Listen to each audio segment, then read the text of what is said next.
6 दिसंबर का वो दिन जब सूरज ने आंसू पी लिए। दिल्ली का सर्द मौसम था, पर उस सुबह हवा में एक अजीब सी खामोशी थी।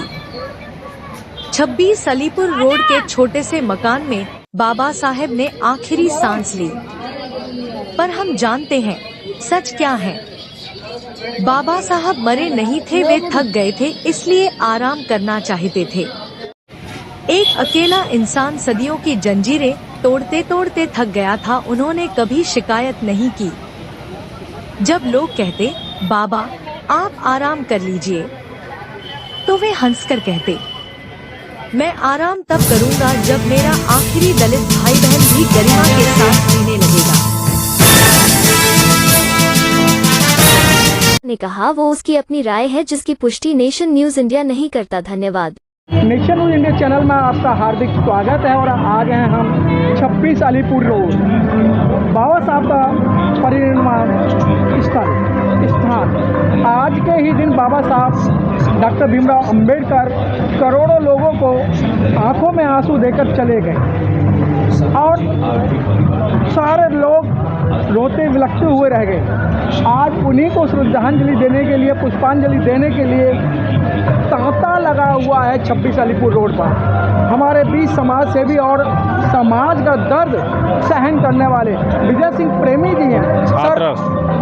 सर आज बाबा साहब का परिनिर्वाण दिवस है जी। सभी के चेहरे उदास हैं जी। सर ऐसा क्यों? बाबा साहब कुछ अपने साथ लेके नहीं गए जी। बाबा साहब सब यहीं छोड़ के गए जी। तो चेहरों पे उदासी क्यों? ऐसा है कि आज 6 दिसंबर परम पूज्य बाबा साहब डॉक्टर B.R. अम्बेडकर जी का महापरिनिर्वाण दिवस है। ये 26 अलीपुर रोड ये वो स्थान है जहां बाबा साहब डॉक्टर अम्बेडकर ने अपनी अंतिम सांस ली। यहाँ दलितों की तस्वीर और तकदीर लिखी, यहाँ भारतीय संविधान लिखा, यहाँ बुद्धा एंड धम्मा लिखा, यहाँ भारत के दलितों की तस्वीर और तस्वीर लिखी गई। और आज ही के दिन बाबा साहब डॉक्टर अम्बेडकर हमारे बीच से दुनिया से को छोड़ करके चले गए। इसलिए उनकी याद हमें जिंदगी भर और ये दुनिया जब तक रहेगी उनकी याद सताती रहेगी। और उनकी याद में हम सब लोग उनको पुष्पांजलि और श्रद्धांजलि अर्पित करने के लिए चेहरा उदास जरूर है, मगर जो स्थान है उसे देख करके ये खुशी होती है कि चलिए बाबा साहब डॉक्टर अम्बेडकर 26 अलीपुर रोड पर आज हम सब लोग उनको श्रद्धांजलि देने के लिए दिल्ली में आए हैं। प्रेमी जी, जिस तरीके से बाबा साहब को सब जानते सब हैं, लेकिन आज देश को आज़ाद हो 75 साल हो गए, लेकिन बाबा साहब की मान नहीं रहे। ऐसा नहीं है कि सब लोग नहीं, जो मान रहे हैं उसी वजह से ये कारवा चल रहा है। बाबा साहब डॉक्टर अम्बेडकर हमारे बीच से 1956 में चले गए थे। उनके बाद एक ऐसे मसीहा पैदा हुए बहुत प्रिय मौर्य साहब, जिन्होंने बाबा साहब के कारवा को बहुत आगे बढ़ाया। जय भीम का नारा, हाथी का निशान और घर घर पहुंचाने का काम किया। तो बहुत प्रिय मौर्य साहब ने, जब वो नहीं रहे तो उनके बाद में भारत में एक ऐसे सपूत ने जन्म लिया, मानवर काशीराम साहब ने, जिन्होंने बाबा साहब के कारवा को आगे बढ़ाने का काम किया। और आज भी कोई न कोई शक्ति हमारे बीच में पैदा होती रहेगी, ये कारवा आगे बढ़ता रहेगा। वो अलग है कि अवरोधक आते हैं, मगर अवरोधकों के बावजूद भी लोग छलांग लगाते हैं और बाबा साहब का कारवा आगे बढ़ता जाएगा। कुछ कमियां हमारी भी रहती हैं कि हम जो है एक ही दिन याद करते हैं। हमको उनके विचारों को समय समय पर समाज के बीच में जाना चाहिए और समाज को जागृत करने का काम करना चाहिए। प्रेमी जी, जिस तरीके से बात कही जाती है कि वो अकेले मसीहा ने करोड़ों लोगों के जीवन को सुधारने का काम किया। आज कोट पैंट टाई है तो ये मेरी नहीं है, सुपारी सूट आपका नहीं है, बाबा साहब की देन है। ये क्या कथन सही है? ये 100% सही है। आज जो बाबा साहब डॉक्टर अम्बेडकर का सपना था कि मेरे दलित समाज के लोग घर से जब निकलें तो बाल कटे हों, दांत मजे हों, नाखून कटे हों, कपड़ों पर प्रेस हो, टाई कोट पैंट में निकलें, चाहे एक रोटी कम खा लें, मगर घर से बाहर निकलें तो एक हैसियत के अनुसार निकलें। आज उसी बाबा साहब डॉक्टर अम्बेडकर की देन है कि हम जो है टाई कोट पैंट में यहाँ आपको नज़र आ रहे हैं। ये बाबा साहब की देन है, किसी और किसी महापुरुष की देन नहीं है। जो बाबा साहब ने हमारे लिए किया उससे ज़्यादा और कोई कर नहीं सकता। प्रेमी जी सब कहते हैं बाबा साहब को हमने बड़े पैमाने पे बाबा साहब को हमने बहुत पढ़ा है जी।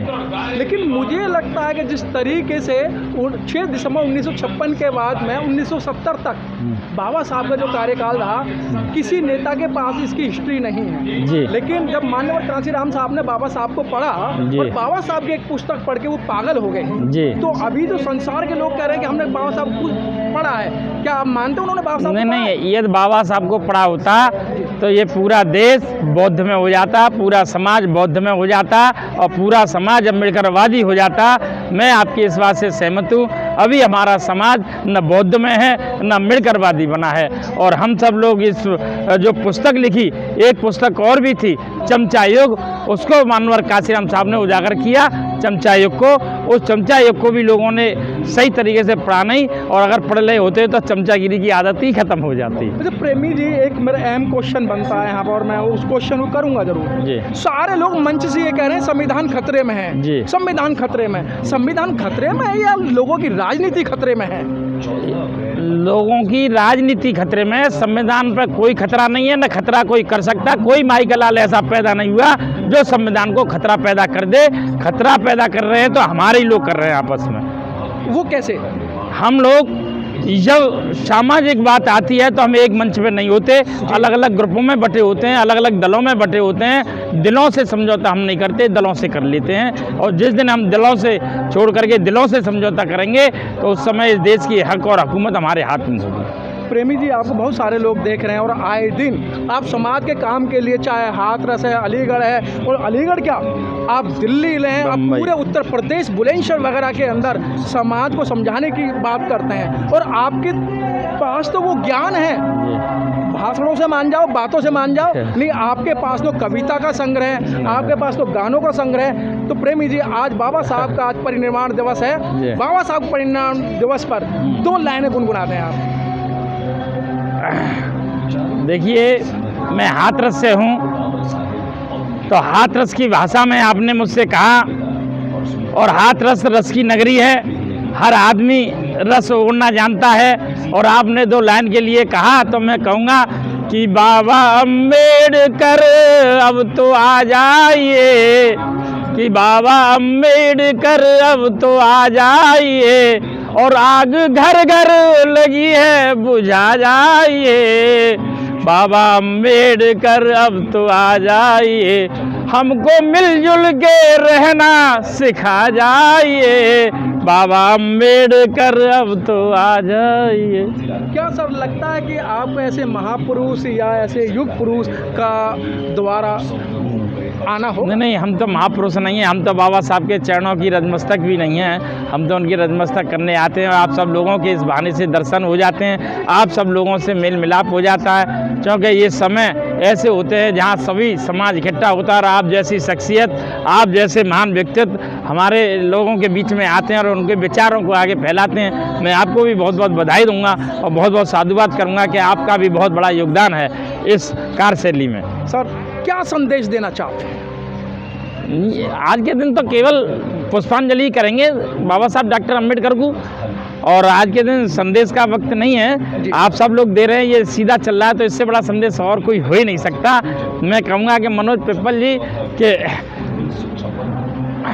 आपने जो इस चैनल के माध्यम से समाज में एक दिशा निर्देश पैदा किया, मैं कहूँ कि गुरु गोविंद दो खड़े और कहा के लागू पाए बलिहारी मनोज पिप्पल जी, आपको कि आपने सबके दर्शन दिए कराए चैनल के माध्यम से। मैं आपका बहुत बहुत आभार प्रकट करता हूँ, बहुत बहुत धन्यवाद देता हूँ आपको। कहा है किसी ने जी, वो शिक्षा वो शेरनी का दूध होता है जी, जो पिएगा वो धाड़ेगा। जी। उसी तरीके से हमारे बीच विजय सिंह प्रेमी जी आए दिन धारते हैं, आए दिन समाज की बात करते हैं। घर से निकल जाते तो इन्हें घर की चिंता नहीं, परिवार की चिंता नहीं कि मेरा समाज कैसे आगे बढ़ेगा, उन सब चीज़ों को लेके आज हाथरस से चलकर आए सवेरे। कैमरामैन जयराम के साथ मनोज पिप्पल, 26 अलीपुर रोड, दिल्ली से।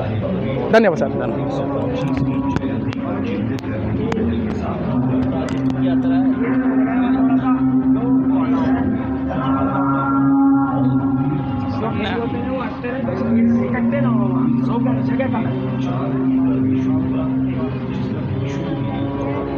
जय भीम बाबू जय भीम।